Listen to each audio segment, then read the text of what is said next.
Olá,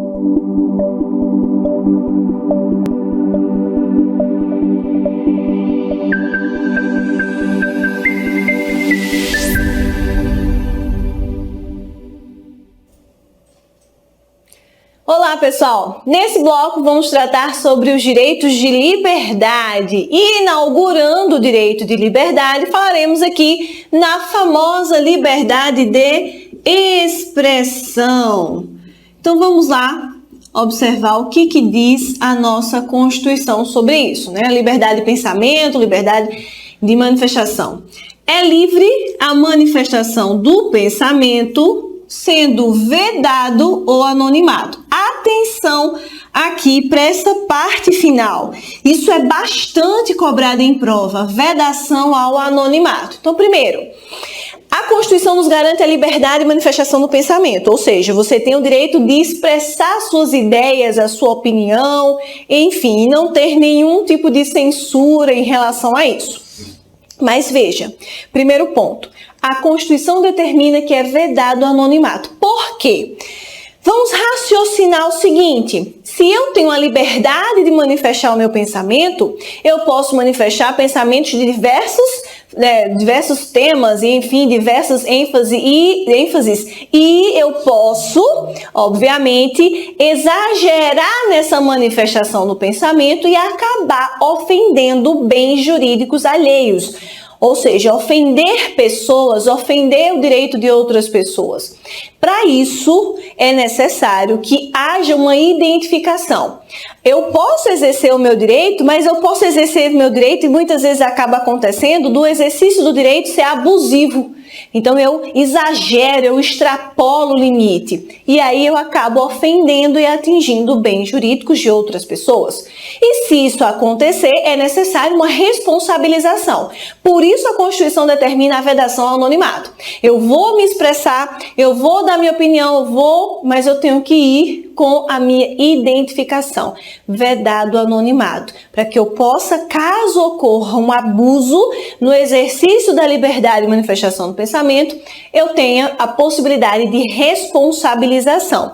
Veja que até na sequência a Constituição vai tratar sobre essa questão da responsabilização. Olha só o que diz o inciso 5. É assegurado, deixa eu voltar aqui para o marca-texto.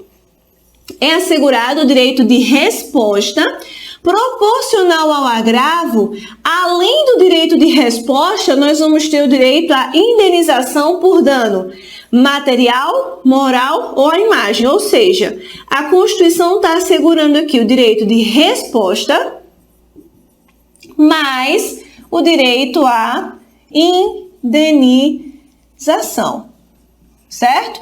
E essa indenização, ela pode ser uma indenização de várias naturezas. Indenização por danos materiais, indenização por danos morais e a imagem. E indenização por danos morais, existe a lesão à honra objetiva e existe a lesão à honra subjetiva. Qual é a diferença aqui? Vou pegar outra corzinha. A honra objetiva está relacionada à nossa reputação perante a sociedade. Perante a sociedade. Já a objetiva está relacionada à nossa estimação pessoal. Ou seja, danos materiais é um dano patrimonial quantificável, danos morais é uma lesão à sua reputação ou à sua estimação pessoal, aos seus sentimentos, o que você tem a sua impressão sobre si, e dano à imagem, que é a reprodução ali da imagem não autorizada, certo? Então vamos aqui observar o seguinte. A Constituição nos garante a liberdade de manifestação do pensamento, vedado anonimato. Porque se eu sou livre para expressar os meus pensamentos, expressar a minha opinião, enfim, eu também tenho que me responsabilizar caso essa liberdade seja exercida de uma forma abusiva. E na sequência nos é garantido que teremos o direito de resposta, mais a indenização. Vamos para uma situação no exemplo prático para a gente entender. Digamos que eu seja convidada para uma entrevista na televisão. Vou para o programa X, que é transmitido ao meio-dia ali em determinada emissora. Chego nessa entrevista, minha entrevista é de 20 minutos. Na entrevista me perguntam sobre cursos, preparação para concursos, etc. E chegando lá, eu falo do meu trabalho e começo a falar mal e queimar um outro colega, um outro professor, por exemplo. Podem estudar, estudem isso, aquilo, mas não estudem com fulano. Fulano é terrível, né? Fulano ensina coisas desatualizadas. Fulano, ele sai ofendendo os alunos. Enfim, eu cavo ali a caveira do colega. Falo bastante mal. Essa minha, não gosto dele, a didática é ruim, enfim. Essa minha fala, ela vai gerar impactos para esse colega, para esse professor? Certamente. Então, veja, ele vai ter, se sentindo ofendido, ele vai ter o direito de resposta, ou seja, de utilizar o mesmo espaço que eu utilizei em entrevista de 20 minutos, naquele programa que passa no meio-dia naquela emissora. Porque ele diz aqui, proporcional ao agravo.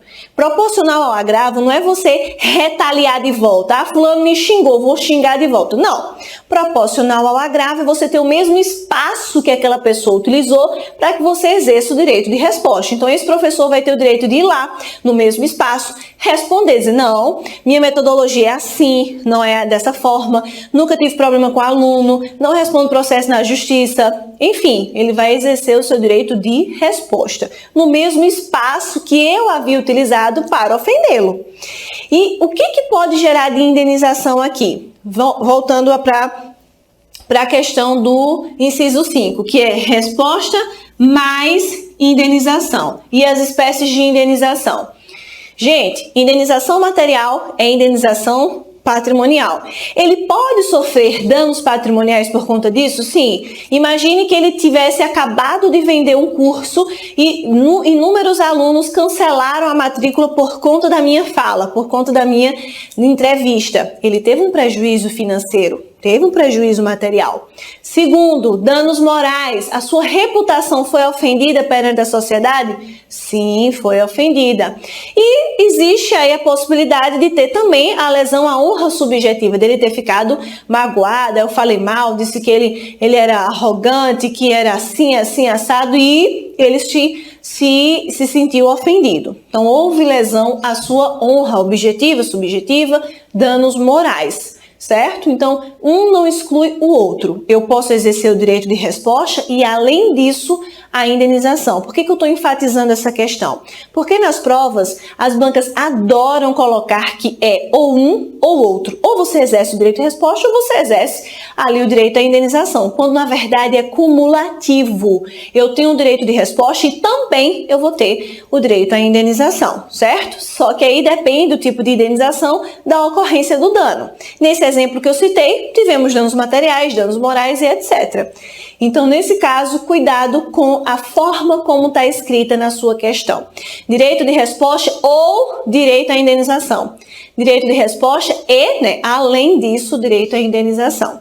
E para a gente fechar aqui a liberdade de expressão, a liberdade de pensamento, é ou não é possível, é abrangido pelo direito à liberdade de pensamento, o chamado hate speech.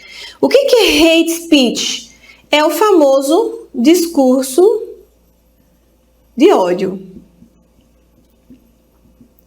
O discurso de ódio é abrangido pela liberdade de expressão? Eu posso utilizar a minha liberdade de expressão para chegar aqui e dizer: eu odeio negros, acho que devem ser tratados totalmente separados, eu amava quando tinha o apartheid. E aí?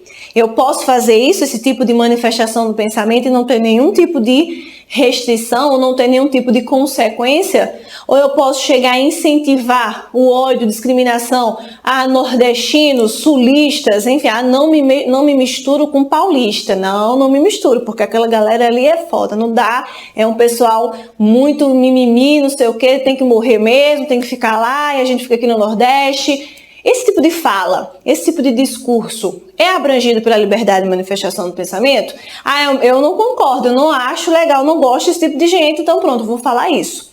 Veja só, o discurso de ódio já foi debatido pelo STF e entendido que quando se faz apologia a crime, quando se incentiva a discriminação, ele não é abrangido pelo direito à liberdade de expressão.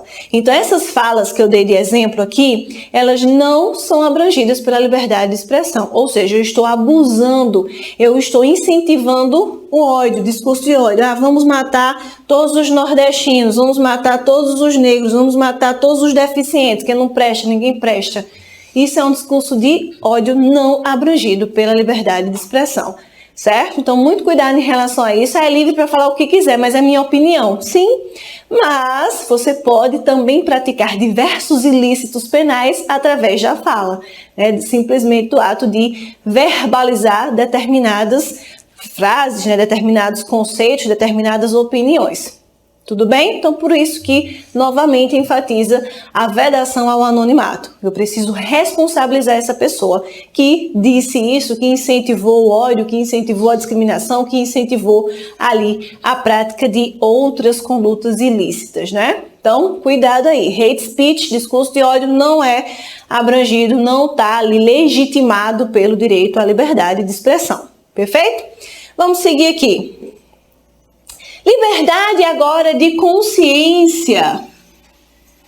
Liberdade de consciência, de crença. O que diz aqui a nossa Constituição? É inviolável a liberdade de consciência e de crença, sendo assegurado o livre exercício dos cultos religiosos e garantida na forma da lei a proteção aos locais de culto e às suas liturgias. Gente, existe aqui uma determinação de uma religião em específico? É garantido o direito de culto religioso cristão. Não, é garantido o direito de crença, é garantida a liberdade de exercício de qualquer religião. O nosso país é um país laico. O que significa isso? Não adotamos nenhuma religião como oficial. Então, significa dizer que o Estado não impõe nenhum tipo de crença e não pode exigir nenhum tipo de crença em relação ao seu povo, em relação aqui às pessoas que são submetidas ao nosso regime jurídico.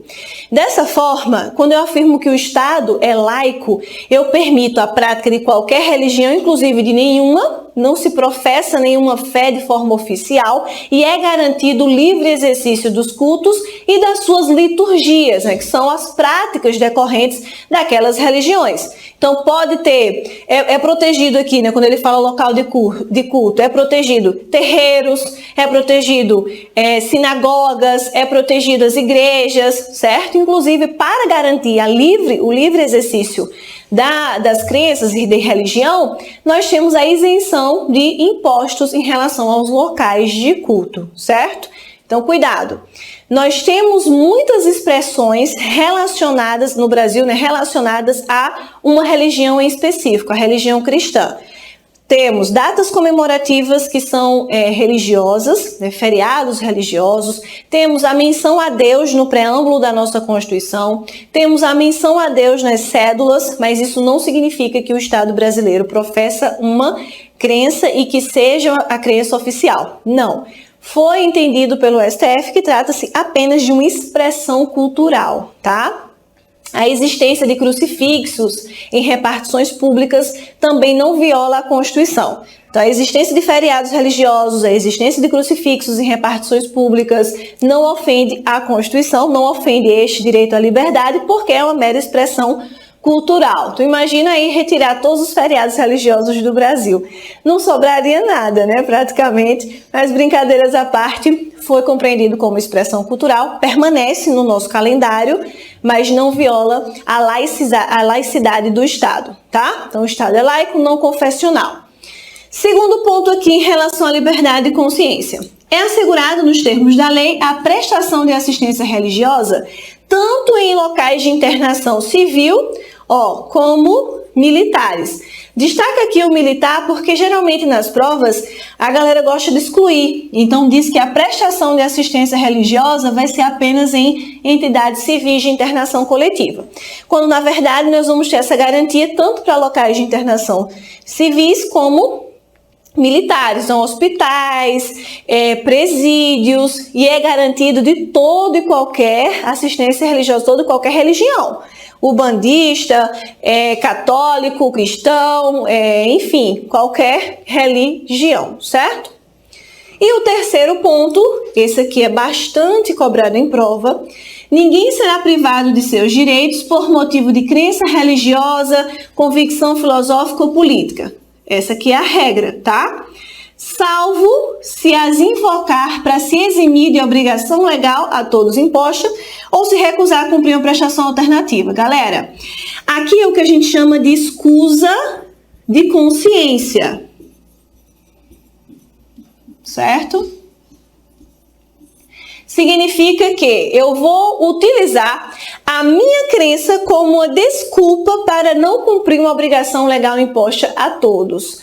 Veja, a Constituição diz que ninguém vai ter seus direitos, vai ter nenhum direito seu restrito por conta da sua crença, por questões religiosas, filosóficas, enfim. Então, por exemplo, eu pratico determinada religião que não me permite pegar em armas, eu não posso tocar em armas, sou contra a violência total, sou contra o uso de armas, a minha filosofia de vida não me permite. E eu tenho que prestar o serviço militar obrigatório, sou convocado. O que eu vou fazer? Eu vou alegar escusa de consciência. Não posso pegar em armas, não posso prestar o serviço militar obrigatório porque vai de encontro à minha filosofia de vida, vai de encontro à minha religião. É uma obrigação legal imposta a todos? Todos os homens, quando completam 18, têm que ir lá se alistar, né? Prestar o serviço militar. Se convocado, vai prestar o serviço militar obrigatório. Nesse caso, eu posso alegar uma crença para não cumprir a obrigação legal? Eu até posso alegar. E se o Estado me der uma prestação alternativa, eu vou ter que cumprir a prestação alternativa. Vai prestar serviços à comunidade. E eu digo, não posso prestar serviço à comunidade também não, porque eu não me misturo com a galera, não faz parte da minha crença. Aí não dá. Você vai sofrer restrição nos seus direitos. E quais são os direitos atingidos? Os seus direitos políticos. No artigo 15 da Constituição, temos uma das hipóteses de suspensão, perda ou suspensão dos direitos políticos o inciso, o descumprimento da obrigação legal, o inciso 8º do artigo 5º. Quem faz isso, usa a escusa de consciência, a desculpa da consciência de crença ou filosófica para não cumprir a obrigação legal e nem a prestação alternativa, vai sofrer sim restrições nos seus direitos, especificamente nos direitos políticos, certo? Então, não posso alegar para não cumprir uma obrigação legal. Imagina aí, eu digo, minha religião não permite pagar imposto. Todo mundo vai agora se converter a essa religião para não pagar mais imposto na vida. Então, não pode ser assim. A minha crença, ela não pode ser utilizada para descumprir uma obrigação que todo mundo tem que cumprir, certo? Caso contrário, eu vou sofrer sanções. Eu não posso votar, vai de encontro à minha crença. Se você não votar, você vai ter uma sanção, né? Paga multa, vai ter restrição, porque não vai estar quite com a Justiça Eleitoral e vai ser impedido de, por exemplo, tomar posse em um cargo, porque não tem a certidão ali que confirma que você está quite com a Justiça Eleitoral, certo? Então, cuidado.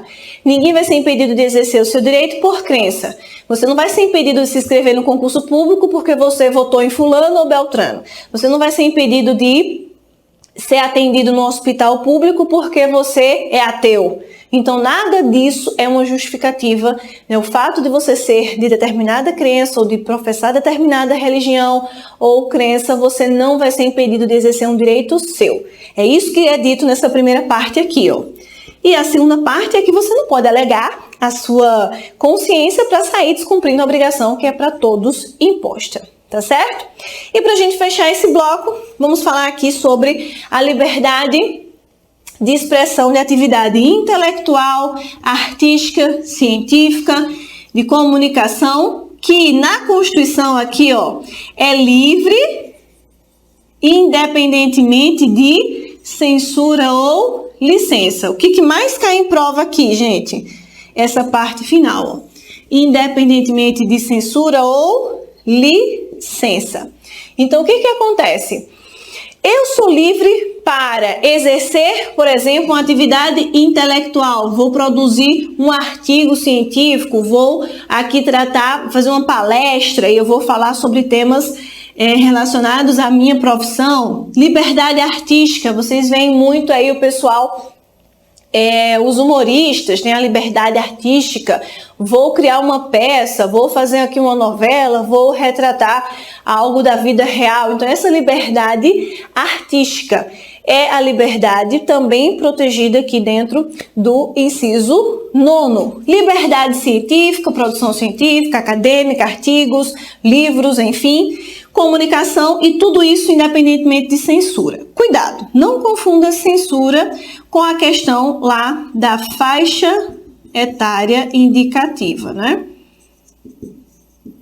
Muitas vezes a gente usa no popular a expressão que aquele conteúdo é censurado. Na verdade, não existe censura, né? Eu posso, por exemplo, vou produzir um filme que retrate cenas de sexo, cenas de violência, uso de drogas. Eu posso fazer esse tipo de conteúdo? Posso. Eu não posso exibir esse tipo de conteúdo de qualquer forma.